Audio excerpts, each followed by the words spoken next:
Trainee IPS Uday Krishna Reddy ఆత్మహత్యాయత్నం చేశాడు. పరిస్థితి విషమంగా ఉండడంతో ఆసుపత్రికి తరలించారు. ఎస్ఆర్ నగర్లోని ఓ ప్రైవేట్ ఆసుపత్రిలో చికిత్స పొందుతున్నారు ఉదయ్ కృష్ణారెడ్డి. నిన్న ఉదయ్ కృష్ణారెడ్డిపై వేధింపుల ఆరోపణలు వచ్చాయి. ఒక మహిళ ట్రైనీ ఐపీఎస్ అధికారిపై వేధింపులకు గురి చేశారని పోలీసులకు ఫిర్యాదు చేశారు బాధితురాలు. దాంతో తెల్లవారుజామున ఉదయ్ ఆత్మహత్య యత్నం చేశాడు. శానిటైజర్లో విషం కలుపుకుని సూసైడ్ అటెంప్ట్ చేశాడు. దాంతో గుర్తించిన కుటుంబ సభ్యులు వెంటనే ఎస్ఆర్ నగర్లోని ఓ ప్రైవేట్ ఆసుపత్రికి తరలించి చికిత్స అందిస్తున్నారు. ట్రైనీ ఐపీఎస్ ఉదయ్ కృష్ణారెడ్డిని ఎక్స్ట్రాడినరీ లీవ్పై వెళ్లమని సూచించారు ఎన్ఏపీ అధికారులు. ప్రస్తుతం ఆయన ఈఓఎల్పై ఉన్నారు. తనపై వచ్చిన ఆరోపణలు కేసు తేలే వరకు ఈఓఎల్పైనే ఉండనున్నారు. తనపై ఉదయ్ కృష్ణారెడ్డి ప్రవర్తన గురించి మొదట ఎన్పీఏ అధికారులకు ఫిర్యాదు చేసిన మహిళా ఐపీఎస్ అధికారి.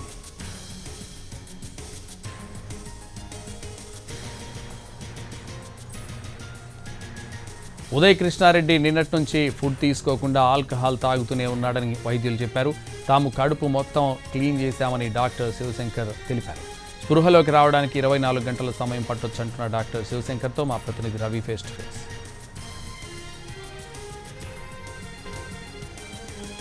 ఆత్మహత్య యత్నానికి పాల్పడిన ట్రైనీ ఐపీఎస్ ఉదయ్ కృష్ణారెడ్డి ప్రస్తుతం చికిత్స పొందుతున్నాడు. తన చికిత్స అందిస్తున్నటువంటి డాక్టర్ ఉన్నారు. ఉదయ్ కృష్ణారెడ్డి ఏ టైంలో వచ్చారు? తను వచ్చినప్పుడు ఎలాంటి కండిషన్లో ఉన్నాడు? ఉదయం 9:30 ఆ సమయంలో వాళ్ళ బ్రదర్ను వాళ్ళ ఫ్రెండ్ తీసుకొని వచ్చారండి ఉదయ్ కృష్ణారెడ్డి గారిని హాస్పిటల్కి, జయంతి హాస్పిటల్ ఎస్ఆర్ నగర్కి. ఆయన వచ్చే సమయానికి ఆయన బాగా అన్కాన్షియస్ స్టేట్లో ఉన్నారు. సరే, వాళ్ళ బ్రదర్ వాళ్ళ ఫ్రెండ్ అనుమానం ఏంటంటే ఈయన ఏదన్నా తెలియకుండా ఏదైనా సబ్స్టెన్స్ ఏమైనా తీసుకున్నారేమో అనుమానంతో తీసుకొని వచ్చారు. మేము కూడా ఆయన ఏదన్నా అన్నోన్ సబ్స్టెన్స్ ఏమైనా తీసుకొని ఉంటారేమో అనుమానంతోనే స్టమక్ వాష్ చేశాము. బ్లడ్ శాంపిల్స్, యూరిన్ శాంపిల్స్ మనము డ్రగ్ టెస్టింగ్ పంపించాము. ఆ రిపోర్ట్స్ వచ్చాకని మనకు క్లారిటీ రాదు. ప్రస్తుతానికైతే ట్రీట్మెంట్కి రెస్పాండ్ అవుతున్నారు. అన్కాన్షియస్ స్టేట్ నుంచి కొంచెం డ్రౌజీ స్టేట్గా ఉన్నారు. సో ఒక 24 గంటలు గడిస్తే కానీ మనకి పూర్తిగా క్లారిటీ రాదు అసలు ఏం జరిగింది అని. అంటే కుటుంబ సభ్యులు ఏం చెప్తున్నారు సార్? తను ఏదైనా తీసుకున్నాడనే అనుమానంతో తీసుకొచ్చారా, లేకపోతే కంటిన్యూస్ గా ఇంట్లో స్పృహ లేకుండా పడి ఉన్నాడు అని చెప్పి తీసుకొని వచ్చారా? హాఫ్ యూజ్డ్ శానిటైజర్ బాటిల్ కనపడింది మాకు. అదేమన్నా తీసుకున్నారేమో అనుమానంతో మేము హాస్పిటల్ తీసుకొని వచ్చామని చెప్తా ఉన్నారు వాళ్ళ కుటుంబ సభ్యులు. సార్, ఈ స్టమక్ అంతా క్లీన్ చేసినప్పుడు ఏమైనా మీకు సబ్స్టాన్సెస్ కానీ అనుమానాస్పదంగా ఏమైనా కనిపించాయి అందులో? స్టమక్ వాష్ చేశాక స్టమక్ కంటెంట్స్ లో కనుక మాకైతే ఫుడ్ పార్టికల్స్ కానీ టాబ్లెట్ ఫార్మ్స్ అట్లాంటి ఏం కనపడలా. స్టమక్ కంటెంట్ క్లియర్ గానే ఉందండి. సో చూద్దామండి, మనం కూడా రిపోర్ట్స్ వచ్చాక చూద్దాము ఎంతవరకు ఏం జరిగిందని మనకి క్లారిటీ వస్తుంది. సార్, అంటే తనపైన కేసులు నమోదైన విషయం మీకు తెలుసో లేదో కానీ అలాంటి కండిషన్లో అంటే మెంటల్ స్టెబిలిటీ కోల్పోవడం లేకపోతే మానసిక స్థైర్యం కోల్పోయి ఉన్నటువంటి వ్యక్తిలో ఎలాంటి కండిషన్ ఉంటాడు? అలా ఏమైనా ఉందా? ఆయనకు అబ్నార్మల్గా ఏమైనా ఉందా? ఆయన మీదకి ఏం కేసు ఉందని మాకు తెలియదు కానండి. రెగ్యులర్ పేషెంట్లని ట్రీట్మెంట్ ఇచ్చాము. మీరు అన్నట్టు ఏదైనా ఏ మనిషికైనా కేసులు ఏదైనా ఉంటే కనుక మానసికంగా కొంచెం డిప్రెషన్ లోనే అవకాశాలు ఉంటాయి. ఏదైనా ఆయన స్పృహలకు పూర్తిగా వచ్చాక మాట్లాడితే మనకు కూడా క్లారిటీ వస్తుంది. ముందే మనం అనుమానం పడతాం ఎందుకు ఏదైనా. ఎంత టైం పడుతుంది? ఒక 24 గంటలు పడుతుంది అనుకుంటున్నామండి. But he's responding well to treatment. BP కానీ, వైటల్స్ కానీ, సాచురేషన్ కానీ అంత స్టేబుల్గానే ఉన్నాయి. ప్రస్తుతం ఉదయ్ కృష్ణారెడ్డి ట్రీట్మెంట్కు స్పందిస్తున్నారని చెప్తున్నారు.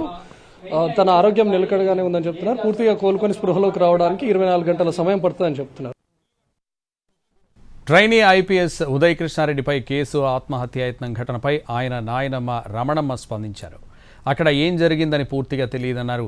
గతంలో ఎప్పుడూ ఇలా వ్యవహరించలేదని, కష్టపడి చదువుకుని ఇక్కడి వరకు వచ్చాడన్నారు.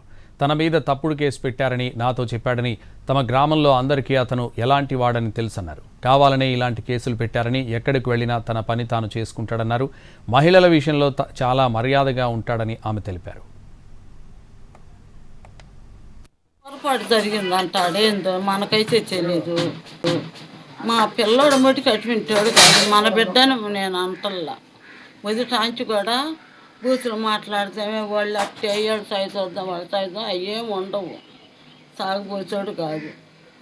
తల్లి చచ్చిపోయింది, ఇద్దరు అన్నం దమ్ములేసి కష్టపడి కూరగాయ నారగాయ అమ్ముకొని బతికిచ్చాను. చదువుకున్నారు, ట్రైనింగ్ కూడా వచ్చింది. ఇంకా 3 నెలలు ఉంది. అది ఏందో నాకు అర్థం కావట్లా, నాకు తెలీదు. వాడొకరు పెద్దవాడు అవసరన్నాడు లేని చాలామందికి కూడా వేసనాలు వ్యసనం కదయ్యా. నేను ఇవన్నీ మనకేం తెలుసు? నేను అడిగి ఊరక నాకు బొమ్మలు పెట్టేయాను. నాయనమ్మ పెడతాను కానీ నా మీద తప్పుడు కేసు పెట్టుండారు. అవి తర్వాత చూసి పెడతాలే అని అన్నాడు. నేను అడిగింది ఏంది, నువ్వు చెప్పేది ఏంది, ముందు అన్న మాట చెప్పరా అన్న. నేను పని మీద ఉండాను, మళ్ళీ చేస్తా అన్నాడు. ఇంకంతే. వాడికి ఈ ఆసనాలు పొరపాటు